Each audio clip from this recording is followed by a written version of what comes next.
आज तो बैसाख के संगठन में बड़ी संख्या हो गई। इतनी संख्या तो पहले कभी हुई नहीं थी संगठन में।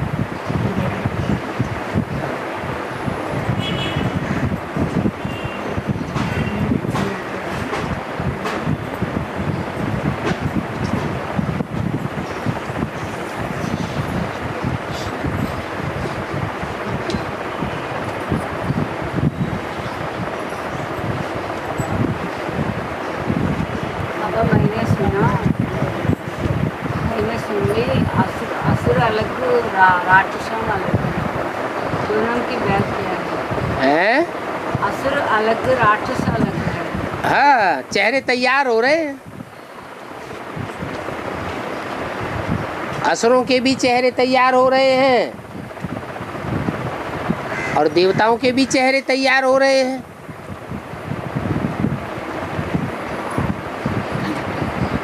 असुर और राक्षस तो एक ही बात हो गई।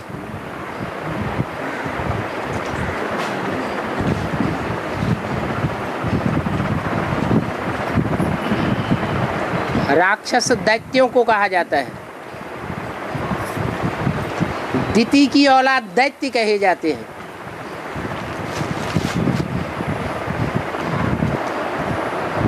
दिति से दैत्य और अदिति से देवता। दिति कहा जाता है खंडित को,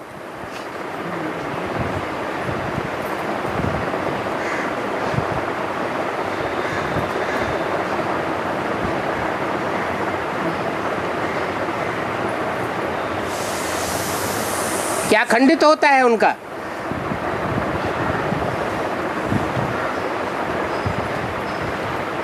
उनकी प्योरिटी खंडित हो जाती है, उनका पुरुषार्थ खंडित हो जाता है, इसलिए उनको दैत्य कहा जाता है।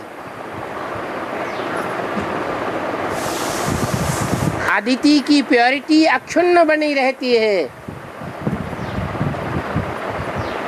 और उससे पैदा होने वाले जो देवताएं हैं उनकी भी प्योरिटी अक्षुण्ण बनी रहती है। तो पुरुषार्थ भी सजीव बना रहता है, खंडित नहीं होता और नई दुनिया में उच्च पद पाए लेते हैं। और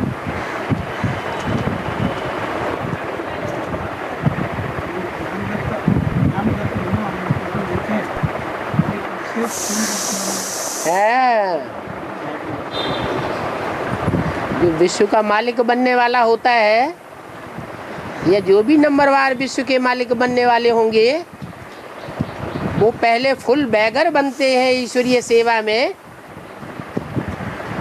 या साहूकार होते हैं ब्रह्मा बाबा की तरह है। फुल बैगर बनते हैं ईश्वरीय सेवा में, तन भी सारा ईश्वरीय सेवा में अर्पण। धन तो ज्यादा होता भी नहीं तो भी बाबा कहते हैं कि कोई के पास 1000 रुपए हैं और कोई के पास 10 करोड़ रुपए हैं। 10 करोड़ वाला 10 करोड़ लगाएगा और 1000 रुपए वाला 1000 लगावेगा, तो दोनों का मर्तबा बराबर हो जाएगा। तो देने में कठिनाई किसको होगी? 10 करोड़ वाले को ज्यादा कठिनाई होगी या जिसके पास 1000 रुपए की जिंदगी भर की कमाई की टूटी पूंजी है उसको ज्यादा कठिनाई होगी? 1000 रुपए वाले को कोई कठिनाई नहीं। गरीबों को अर्पण करना बहुत सहज होता है। जो साहूकार होते हैं उनकी तो ज्वाइंट प्रॉपर्टी होती है मोस्टली। ज्वाइंट प्रॉपर्टी में से अलग होना बड़ा मुश्किल होता है।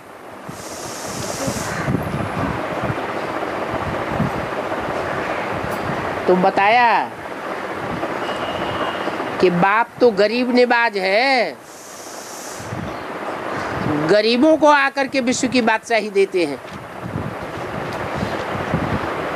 उन तथाकथित ब्रह्मा कुमार ब्राह्मणों ने समझ लिया कि बाबा ने आकर दादा लेखराज को विश्व की बादशाही दे दी। फिर तो भगवान झूठा साबित हो जाता है।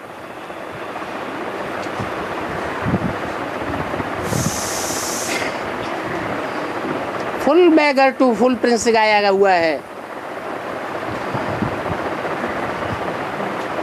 ईश्वरीय सेवा में जो विश्व कल्याण के लिए जितना हवन करते हैं, जितना स्वाहा करते हैं, जितना अर्पण में होते हैं, उनकी मन बुद्धि उतनी ही साफ दर्पण बन जाती है, बड़ा दर्पण बन जाती है। उसमें ज्ञान धन समा जाता है। और जिसमें जितना अभी ज्ञान धन समाता जाएगा, इसी जीवन में आगे चल कर के ये साबित हो जाएगा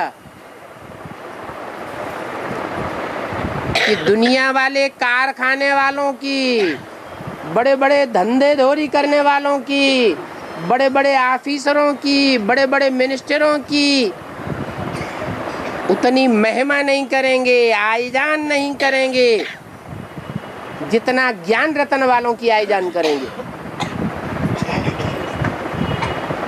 बाप ने बोला हुआ है सब धंधों में है नुकसान सिवाय एक ईश्वरीय धंधे के।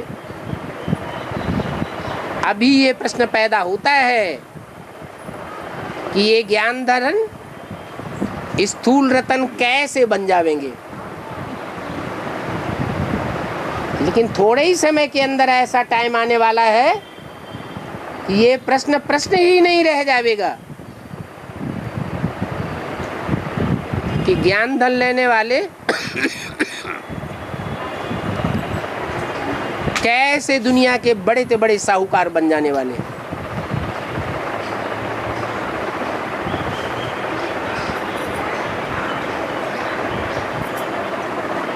और बाप ने तो बच्चों के सामने इस दुनिया में प्रत्यक्ष होते ही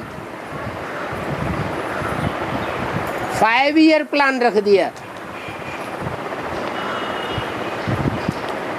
बाप कब प्रत्यक्ष हुआ है? 76-77 में आते ही 5 ईयर प्लान शुरू हो जाता है। 76 है प्रत्यक्षता वर्ष और 77 है संपूर्णता वर्ष, संपूर्ण बैगर। और 5 ईयर प्लान शुरू हो गया। 78, 79, 80, 81 और 82। 82 में 5 ईयर प्लान पूरा होता है और सैंपल के रूप में बाबा सामने रख देता है कि जो ब्राह्मण परिवार में फुल बैगर था, बैगर के पास तो कुछ भी न हो, धन पद मान मर्तबा घर कुछ भी न हो, ऐसा बैगर जो सैंपल में भी बैगर, और 5 वर्ष के बाद फुल बैगर से ऐसा प्रिंस बन जाता है कि कोई के दरवाजे पर उसको जाने की दरकार नहीं होती है। भले सब उसके दरवाजे पर जाएं, लेकिन उसे कोई से भीख मांगने की दरकार नहीं होती है। बड़े बड़े ब्रह्मा कुमार ब्रह्मा कुमारी जो अपन को बहुत बड़ा ज्ञानी समझते हैं, परंतु बाप को नहीं जानते।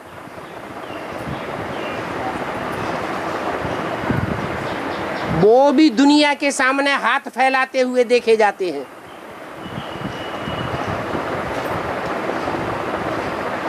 रॉयल रूप में भीख मांगते हुए देखे जाते हैं, परंतु बाप के ज्ञान रत्नों को धारण करने वाला बच्चा कोई से भीख मांग ही नहीं सकता।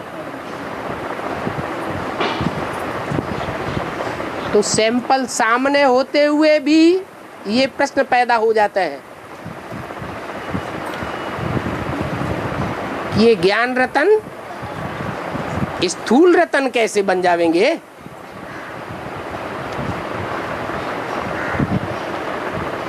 अगर एक के लिए ये बात साबित हो सकती है तो अनेकों के लिए साबित नहीं हो सकती। अनेकों के लिए भी साबित होने वाली है।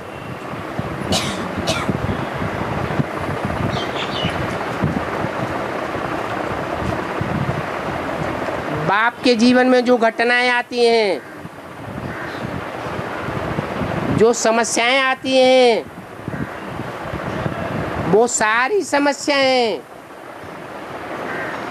माला के मणके बनने वाले नंबरवार बच्चों के सामने भी आवेंगी। उन परीक्षाओं से बच्चों को पास होना पड़ेगा, तब कहा जाएगा full beggar to full prince. इसमें अचंभे की बात ही नहीं है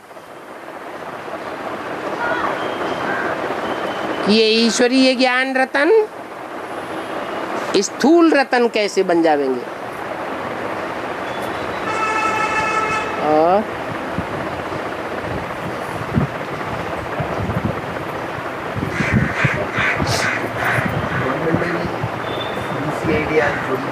है गवर्नमेंट में जो CBCID होता है, जो भी है नौकरी जो करते हैं वो काला कमाई कमाता है, उसको भी पकड़ते रहते हैं। हाँ अभी करोड़ों मुझे पकड़ते रहते हैं। हाँ अभी इस्लाम में भी ऐसा कोई भी है,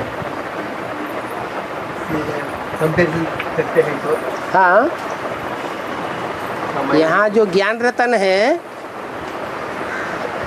उन ज्ञान रत्नों की चोर बाजारी हो रही है कि नहीं हो रही है? हो रही है। जो चोर बाजारी करते हैं और चोर बाजारी के आधार पर बड़े बड़े साहूकार माने जाते हैं ज्ञान रतन के, लोग समझते हैं ये तो ज्ञान में बड़ा होशियार है। फिर कुमार का दादी उसे पकड़ लेती है। सूरज भाई का नाम सुना? कौरव गवर्नमेंट ऐसों को पकड़ती रहती है।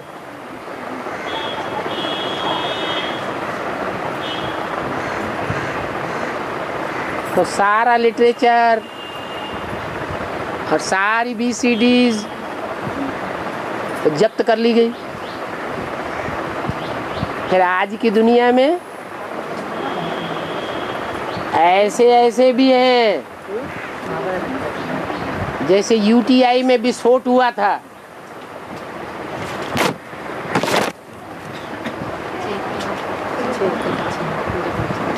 UTI की बड़ी बड़ी बैंकों को जिसने चकमा दिया था,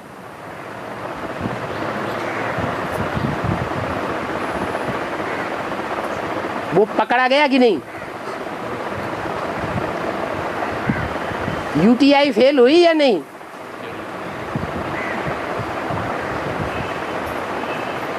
ऐसे यहाँ भी होता है तो वहाँ भी होता है।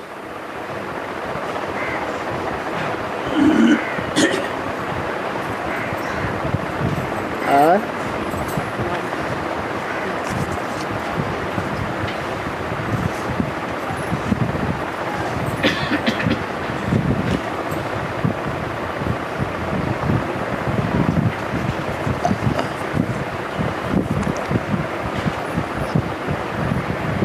बड़ी प्रश्न आया है,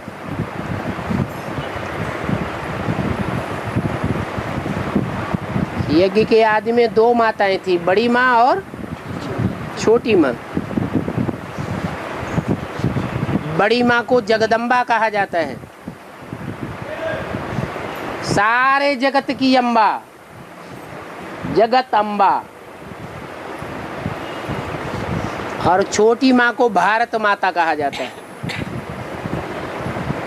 सारे जगत की अम्बा नहीं है, लेकिन सिर्फ छोटा सा एक देश है आज की दुनिया के बीच में, जैसे एक कोना दुनिया का,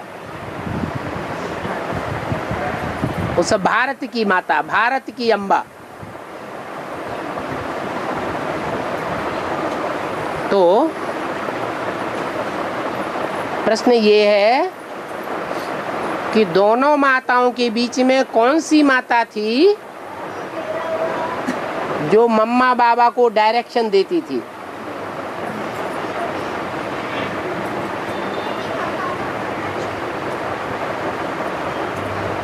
उस समय संगम युग कहेंगे,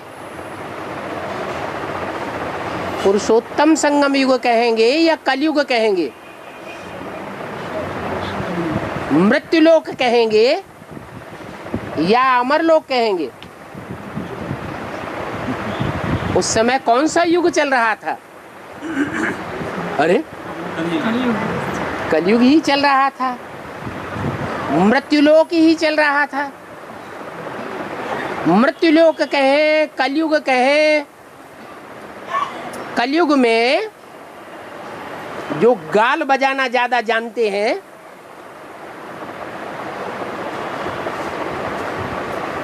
मुख से बातें बड़ी बड़ी करना जानते हैं, उनका मान मर्तबा ज्यादा होता है, या जिनमें धारणा शक्ति ज्यादा होती है उनका मान मर्तबा ज्यादा होता है? किसका ज्यादा मान मर्तबा होता है? तुलसीदास ने तो लिख दिया, पंडित सोई जोई गाल बजावा, कलयुग में। तो समझ लेना चाहिए कि यज्ञ के आदि में माताएं तो दो थी, जिनमें एक थी जगदम्बा, जिसके लिए मुरली में बोला है जगदम्बा ही महाकाली का पार्ट बजाती है। तो जब महाकाली का पार्ट बजाती है तो जीव लंबी होती है या छोटी होती है? लंबी जीव वाली होती है। और वो महाकाली का पार्ट अंत में प्रत्यक्ष होता है कि आदि में प्रत्यक्ष होता है? अंत में प्रत्यक्ष होता है। और बाबा ने बताया जो आदि में सो अंत में। आदि में ब्राह्मणों की छोटी सी दुनिया थी, इसलिए कोई को पता ही नहीं चला जगदम्बा कौन है। तो समझ लेना चाहिए कि मम्मा बाबा को अपने प्रभाव में रखने वाली कौन सी अम्बा होगी? है जगदम्बा ही थी, सारे जगत की अम्बा।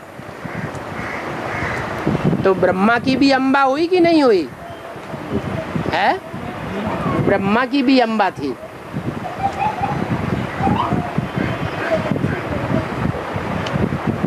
और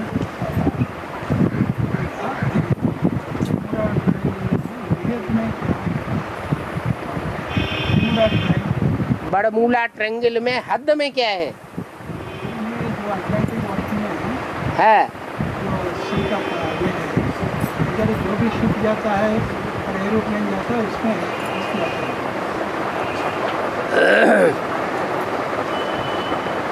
उत्तरी अमेरिका और अफ्रीका के बीच में जो सागर है, उस सागर का नाम है अंध महासागर। कौन सा सागर है? अंध महासागर, अंधों का महासागर।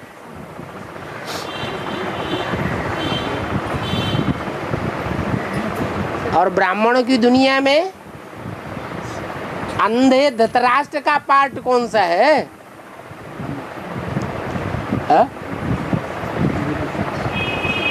जिन्हें बाप दिखाई नहीं पड़ा, ना आदि में दिखाई पड़ा, ना अंत में दिखाई पड़ा।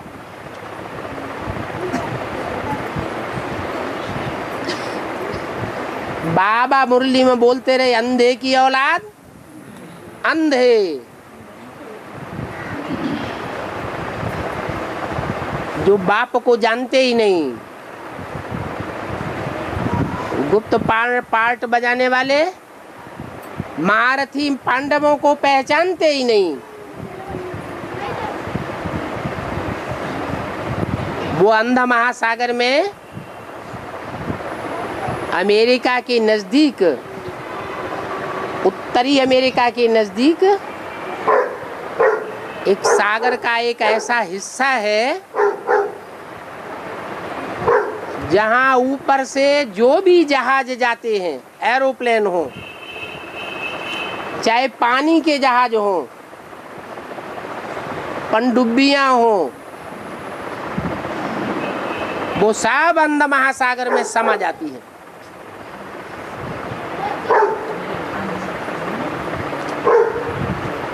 यहाँ तक कि वैज्ञानिकों ने वो क्षेत्र वर्जित कर दिया है। उस क्षेत्र से कोई भी जहाज, ना हवाई जहाज ना पानी का जहाज, उस क्षेत्र से नहीं गुजरेगा।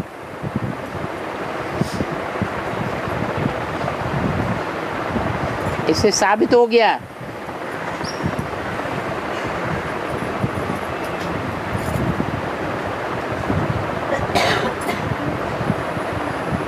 कि प्रकृति ज्यादा पावरफुल है आज की दुनिया में भी, या साइंटिस्ट ज्यादा पावरफुल है? आज की दुनिया में भी प्रकृति बहुत पावरफुल है। साइंटिस्ट उसका मुकाबला नहीं कर सकते। अगर मुकाबला कर सकते होते तो पता लगा लेते कि वहां अंधा महासागर में ऐसी क्या चीज है जो उनके जहाजों को वहां जाने से रोक दिया।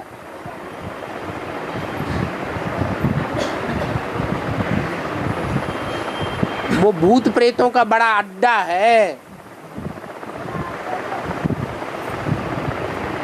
उन भूत प्रेतों में सबसे बड़े से बड़े भूत का नाम क्या है ब्राह्मणों की दुनिया में? है? ब्रह्मा।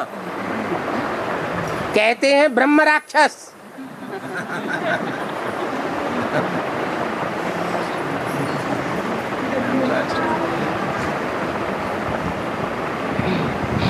वो ब्रह्म राक्षस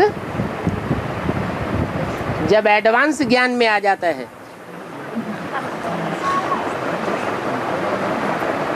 तो बड़ा भयंकर हो जाता है।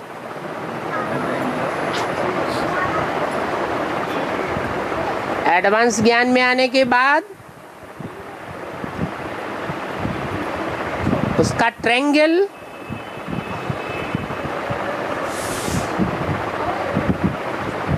एडवांस पार्टी का जो अड्डा है,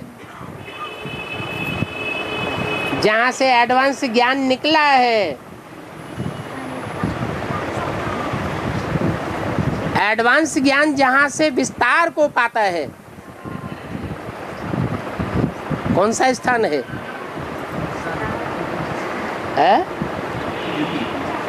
हाँ, यूपी में भी कहाँ?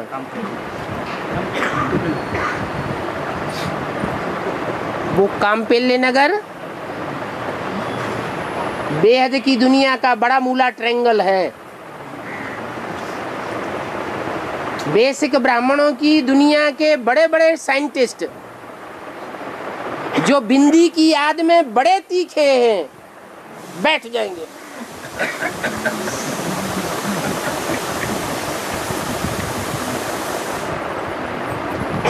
वो भी वहां जाने से चकराते हैं। अपने बड़े बड़े आत्मा रूपी एरोप्लेन को वहां भेजने से डरते हैं। उन्हें डर रहता है कहीं ऐसा ना हो जाए कि हमारा एरोप्लेन ही वहां जाकर के डूब जाए।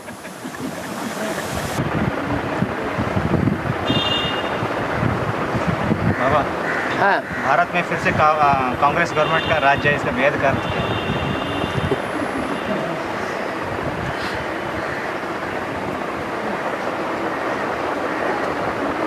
सन 76 में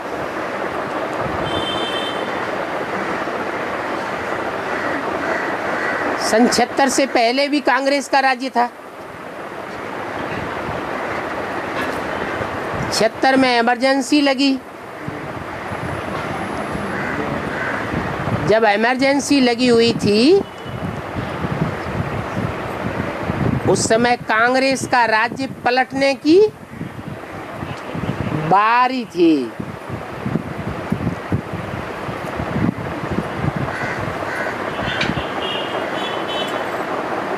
गुजरात से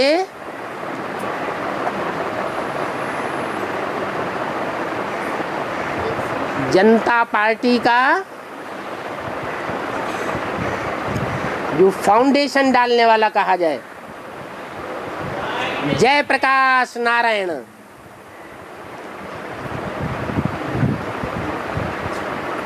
वहां से निकला और उनका सहयोगी बना श्री कृष्ण मुरारी देसाई।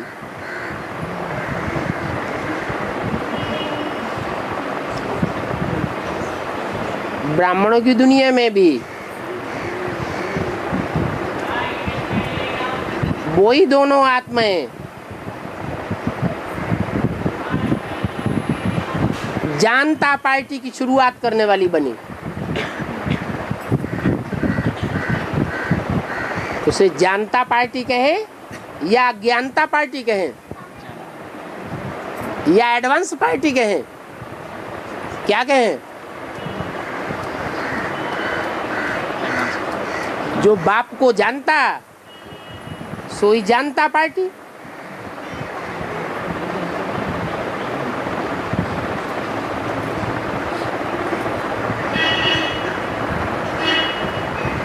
और एक साल के लिए कांग्रेस गवर्नमेंट हट गई और जनता पार्टी का राज्य स्थापन हो गया।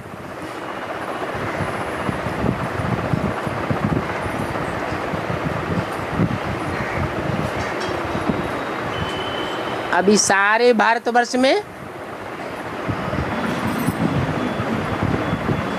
कौरव गवर्नमेंट का बोलबाला हो गया।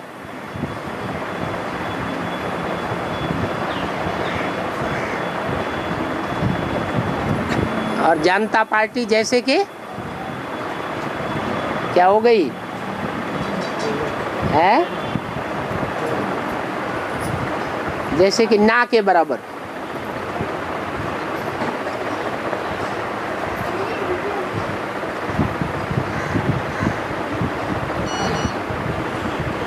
क्योंकि जनता पार्टी में विघटन हुआ है या नहीं हुआ?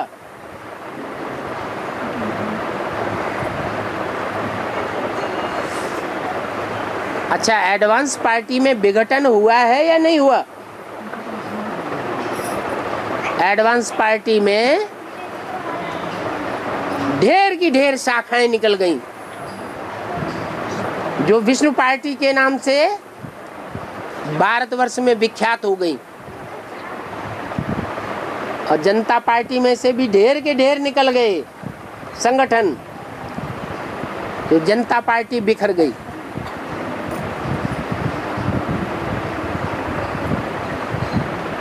तो जो बिखर जाते हैं उनका राज्य कैसे कायम हो जाएगा?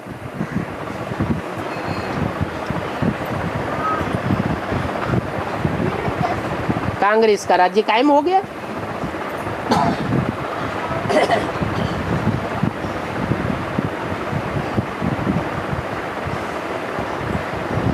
तो आश्चर्य क्या देखने में आ रहा है? जो बाहर की दुनिया में हो रहा है वो अंदर की दुनिया में भी हो रहा है।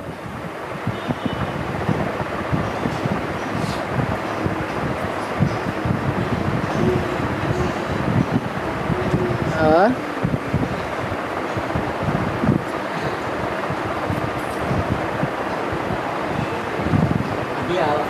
पार्टी आया बीएसपी है भारत को समझने वाला पार्टी बीएसपी। हाँ, यूपी में बीएसपी आया है, बात को समझने वाले पार्टी। भारत को समझने वाला पार्टी भारतीय समाज बीएसपी। हिंदी में उसका नाम क्या रखा है? बहुजन समाज पार्टी। बहुजन समाज पार्टी जो मायावती की। बाहर की दुनिया में जो अंबेडकर की पूजा करने वाले हैं, किसकी पूजा करने वाले हैं?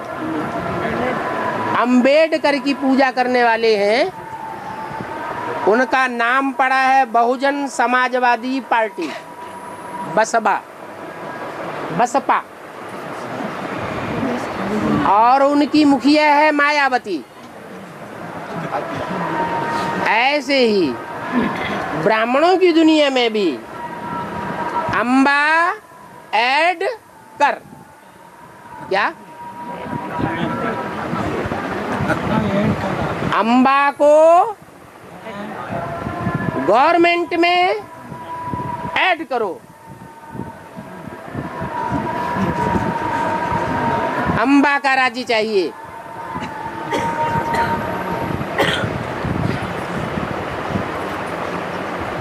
उसको फॉलो करने वाले ब्राह्मणों की दुनिया में भी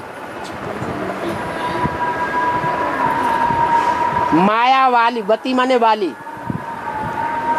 माया वाली,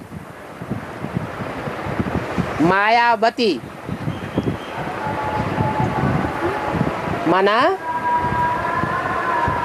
उसकी मुट्ठी में माया आ चुकी है।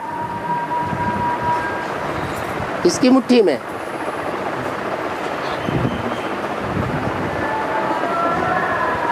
मायावती की बुद्धि में, मायावती की मुट्ठी में माया आ चुकी, अर्थात माया ने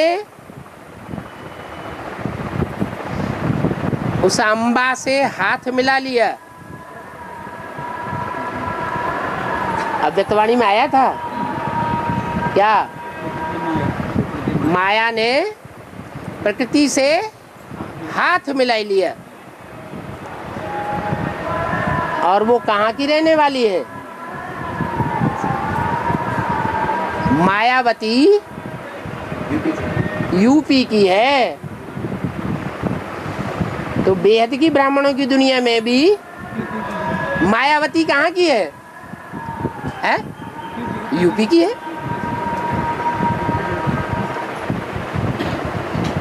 ज्यादातर ब्राह्मणों की दुनिया में जितनी भी विष्णु पार्टी बनी है वो सब उसको फॉलो करने वाली है।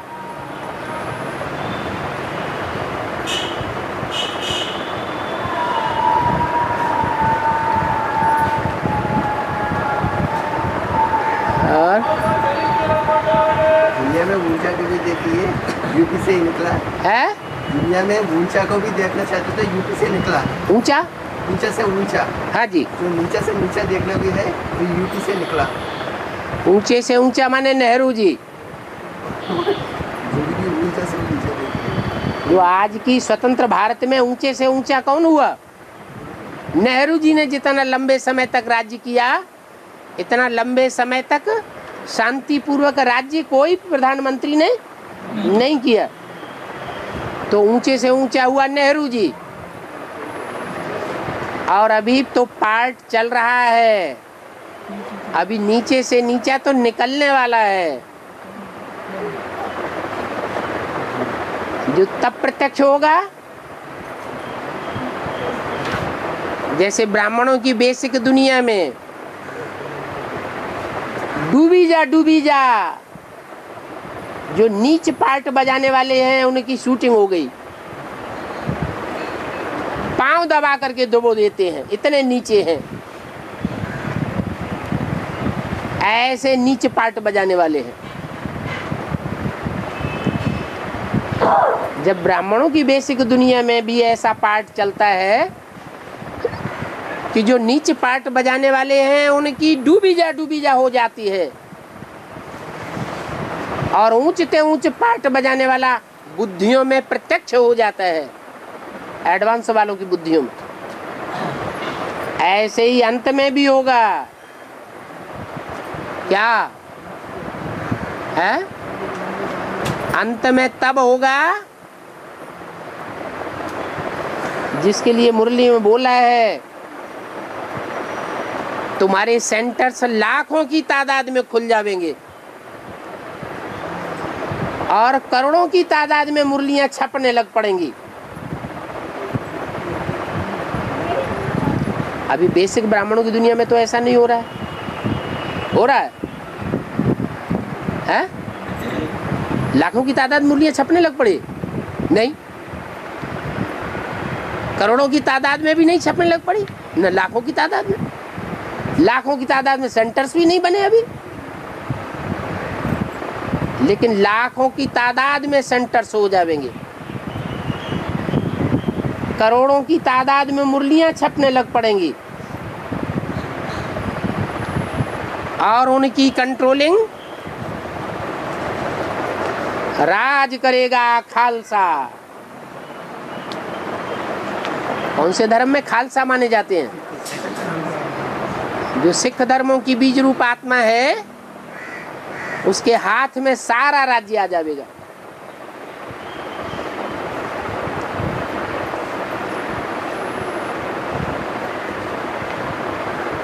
और जब अंत में भगवान प्रत्यक्ष होगा तो डूबी जा हो जाएगी।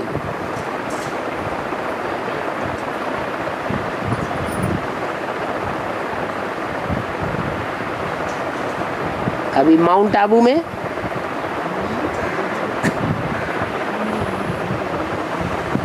सनसेट पॉइंट की यादगार थी या सनराइज पॉइंट की यादगार थी? सनसेट पॉइंट की यादगार थी। अभी वहीं अचलगढ़ में सनराइज पॉइंट का भी फाउंडेशन पड़ गया है।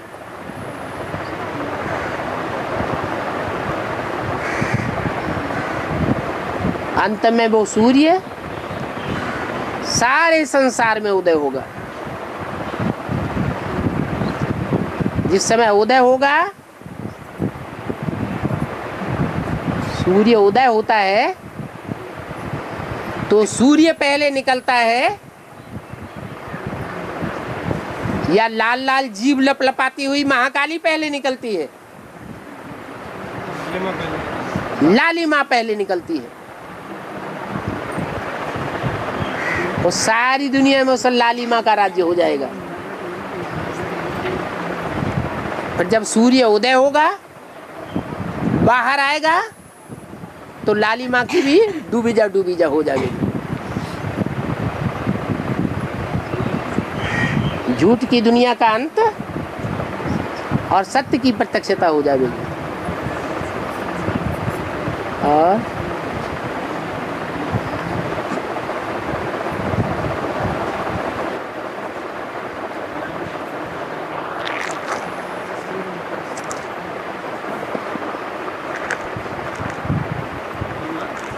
रुद्रमाला आत्मा जगदम्ब को आधीन में नहीं रहता। रुद्रमाला आत्मा, हाँ, रुद्रमाला आत्मा जगदम्ब का आश्रम में नहीं जा सकता है। आप मान्य हैं? रुद्रमाला में सारे जगत के बीज नहीं है, असली रुद्र, सब धर्मों के बीज नहीं है। सनातन पक्की सनातन असली धर्म, असली सूर्य वंशी। असली आप कितनों को मानते हैं?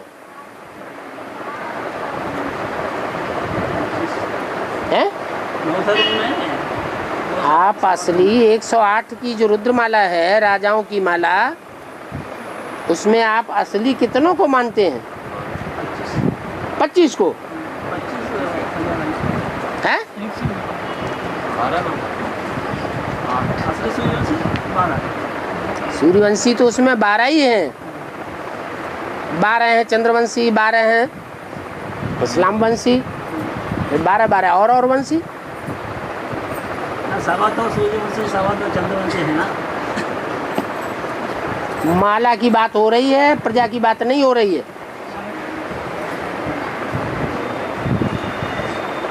तो प्रश्न क्या है? 25 तो है ना। असली सूर्यवंशी 25 25 कहाँ असली सूर्यवंशी? 12 है। सवा दो सूर्यवंशी, सवा 2 लाख चंद्रवंशी है ना। तो असली कौन है उसमें? 12 अरे 2.25 जो सूर्यवंशी हैं वो ही असली हैं कि बाद में चंद्रवंशी ऐड किए गए वो अंशी हैं असली? अभी तो बताया अम्बा ऐड कर, अम्बा बाद में ऐड की जाएगी कि पहले ही ऐड की जाएगी? अम्बा के बच्चे तो चंद्रवंशी हैं या सूर्यवंशी हैं? है चंद्रवंशी हैं। तो नंबर 2 के हुए या अव्वल नंबर हुए? अल्लाह तो आकर के अल्लाह अव्वल दीन की स्थापना करता है। अव्वल दीन माने अव्वल नंबर धर्म। अव्वल नंबर धर्म है सूर्यवंशी।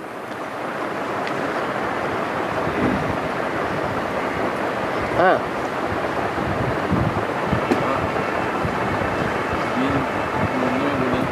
का आदि समय है पुरुषोत्तम संगम। आदि समय कब? 36 से बाद का या 36 से पहले? उनको संगम तो 36 से पहले ही है? सतयुग का आदि समय कब बोलेंगे? जब 36 से बाद का या 36 से पहले? सत्ययुग का आदि तब कहें जब कम से कम एक पारिवारिक इकाई ऐसी तैयार हो जाए जिस पारिवारिक इकाई का एक भी मनुष्य आत्मा झूठ वंशी न हो।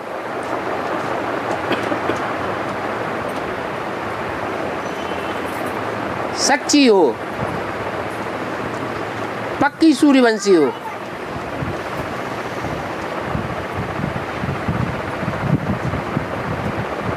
कोई भी धर्म में कन्वर्ट होने वाली ना हो।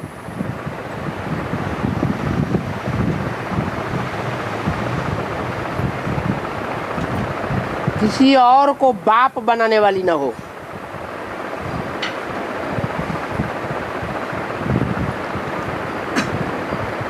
एक बाप दूसरा न कोई।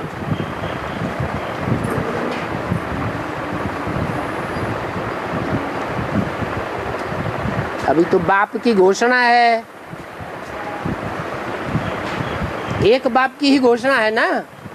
विनाश सामने खड़ा हुआ है, लेकिन अव्यक्तवाणी में बोला है ऐसा टाइम आवेगा। जो पूछते हैं कि विनाश कब होगा, तो विनाश की डेट वही होगी जब सब विनाश से निश्चिंत हो जाएंगे। तो सब विनाश से निश्चिंत हो गए, माना निश्चय बुद्धि हो गए या अनिश्चय बुद्धि हो गए? हैं? अनिश्चय बुद्धि हो गए।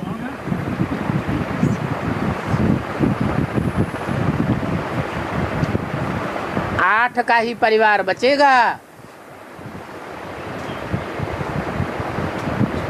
जो फिर भी कहेंगे विनाश सामने खड़ा हुआ है।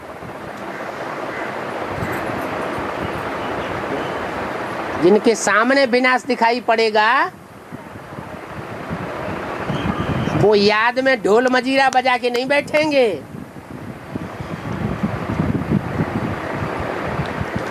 गीत लगा के नहीं बैठेंगे, रेडियो लगा के नहीं बैठेंगे।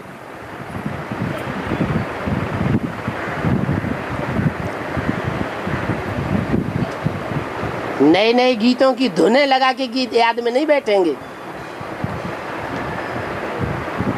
एक आदमी कहता हो बिना सामने खड़ा हो और डांस कर रहा है, गीत गा रहा है, ढोल बजा रहा है, मजीरे बजा रहा है, तो लोग मानेंगे कि ये सही बात कह रहा है? नहीं मानेंगे। तो जब दुनिया निश्चिंत हो जाएगी कि बिना सिना से कुछ नहीं होने वाला है, तो दुनिया अपनी मस्ती में रहेगी। हाँ, सबसे ज्यादा मस्ती कौन सी चीज में आ रही है? अरे दुनिया के जितने भी पदार्थ दिखाई पड़ रहे हैं, उन पदार्थों में सबसे ज्यादा मस्ती की चीज कौन सी दिखाई पड़ रही है? अरे टीवी और कंप्यूटर, सब मस्त हो जाएंगे। और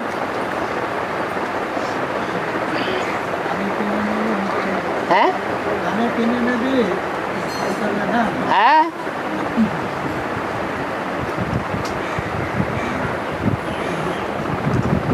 खाने पीने में भी मस्ती चढ़ी हुई है।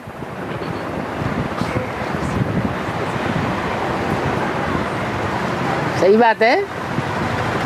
कौन खिचड़ी खाए जाके?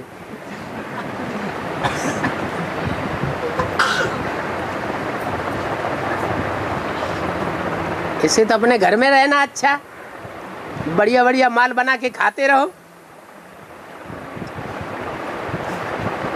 भले यज्ञ में माताओं की कितनी भी कमी हो, और कन्याओं को तो वैसे ही आजकल पेट में मार डालते हैं। कन्याओं को यज्ञ में दे दिया तो क्या बड़ी बात है?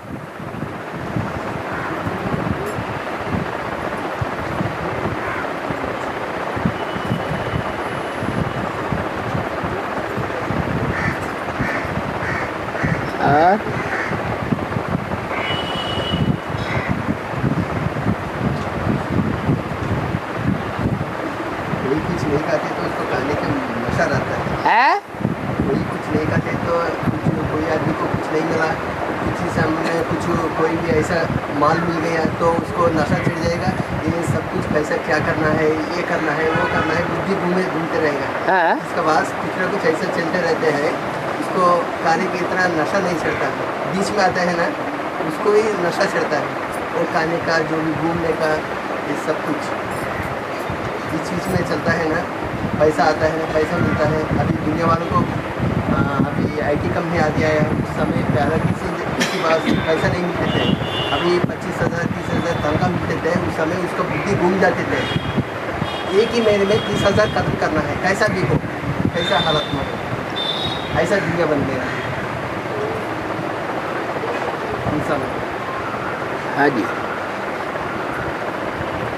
इसका बाद हमेशा रहते हैं, उसी को कोई ऐसा नहीं करता है। ऐसे धीरे धीरे